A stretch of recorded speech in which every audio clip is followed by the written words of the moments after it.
Hallelujah.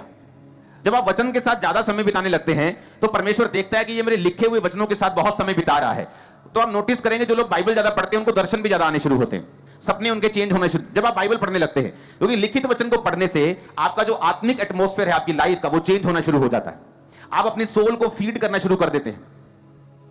कई बार जब कुछ दिनों तक आप खाते नहीं, आपकी बॉडी में एक बेचैनी फील होती है, आपको कमजोरी फील होती है, क्योंकि आपने बहुत दिनों से खाया नहीं या आपने मिस कर दिया, आप बिजी हो गए।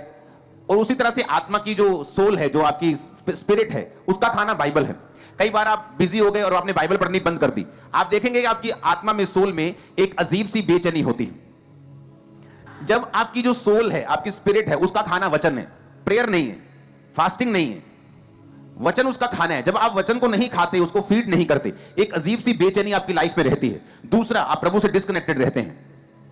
जब आप बाइबल को नहीं पढ़ते हैं तो होता क्या है कि जो अगुवाई परमेश्वर ने आपको देनी होती है और एक संतुष्टि जो शरीर की होती है, जैसे जब आप अच्छी तरह से डाइट को फॉलो करते हैं, आपका शरीर जब हेल्थी फील करता है, आपको अंदर से एक संतुष्टि फील होती है कि आज मैं बहुत हेल्थी फील कर रहा हूं। उसी तरह से आपकी स्पिरिट जब हेल्थी फील करती है और संतुष्ट और कंटेंट फील करती है, फिर वो एक्यूरेट पोजीशन में होती है कि वो परमेश्वर की बात को सुन सके।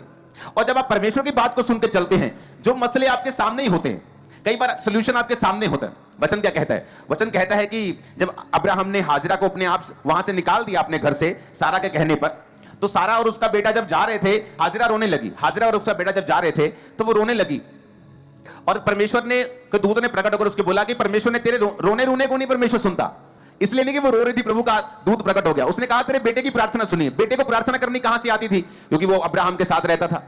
आप नोटिस करेंगे एक व्यक्ति जो इतना अच्छे कैरेक्टर का या इतना अच्छा व्यक्ति नहीं है, लेकिन जब वो धर्मी लोगों के साथ रहना शुरू होता है, उस पर भी मसा आ जाता है, चाहे वो इतना कैरेक्टर का अच्छा नहीं है, मसा फिर भी उसकी लाइफ में एंटर करना शुरू करता है। बाइबल कहती है शाऊल जब अभिषेक होकर शमूएल से वापस जा रहा था, तो वचन कहता है कि जब नबियों का दल उससे मिला तो शाऊल भी नबूवत करने लगा। तो कहावत चली कि शाऊल भी नबियों में से है, नबियों का है, तो इसका मतलब जो संगति होती है वो आपके ऊपर इफेक्ट करती है। तो वचन कहता है कि जब उसका बेटा प्रार्थना करने लगा, क्योंकि उसने अब्राहम के साथ रहकर सीखा हुआ था, तो प्रार्थना परमेश्वर ने